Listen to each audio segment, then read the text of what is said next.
Hey, what's happening YouTube? Rod J back again to take a look at another beer. Thanks for swinging by to check out another video. I'm going to take a look at one today from out of San Jose, California.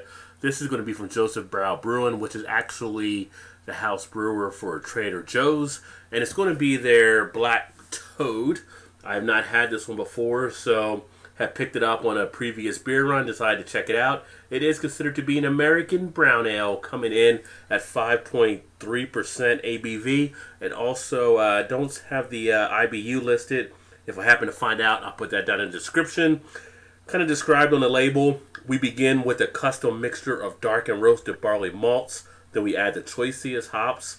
Then the resulting ale has a dark chestnut color and a deep nutty flavor. So let's go ahead and get this baby open and get into a glass and check it out. Alright, so there we go. Black Toad in the glass. Actually poured out pretty nice, as you can see. Came out with a pretty decent head on it. Nice large 2 to 3 finger head. Some nice dark brownness there, as you can see as well. Get it to the light. You actually get a little bit of clarity where you can see through to the other side. Not really too much of a chill haze, but a nice dark brown color. Exactly what you would want on a brown ale. Wow, it's got a huge nutty flavor. I get a good amount of malts jumping out of this glass behind the nutty flavor. Definitely get that nice sense of the barley that was used in the beer. A nice sweetness to it, but really that nuttiness is just so dominating. Yeah, it's kind of got more of a walnut type aroma to it. Now on the head, as it starts to work down, it started to dissipate a little bit, but you can see where it started to leave lacing already. So it should leave some nice lacing as I drink this one down. Speaking of which, let's check the flavor. I do get a nice dose of bitterness up front on the initial flavor, but then on the finish, it does have a nice crisp break. So it goes right down pretty easily. Get a nice duration out of that finish. I can feel the nutty flavor working its way throughout my mouth. Nice average duration. Maybe a little bit longer than that. I pick up a nice sweetness in there. The texture, not too watery, which I like. It also has a little bit of a chewiness to it. It sits very well in the palate. Not too overly carbonated. Wow, I'm really digging that flavor. It's really working around the mouth very nicely. Not just on the tongue or to the front of the mouth, but also getting up into that cheek area.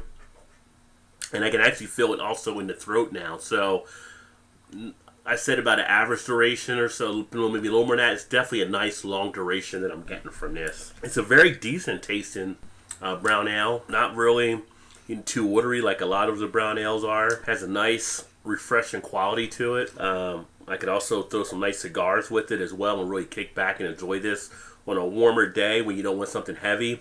This one sits as a nice light to medium body. This would be a good one to have there. If you want something to pair up with a cigar, like I said, this will be a good one for that. As it sits here and I drink more of it down, it seems to add a little bit more flavor as it starts to warm up a little bit.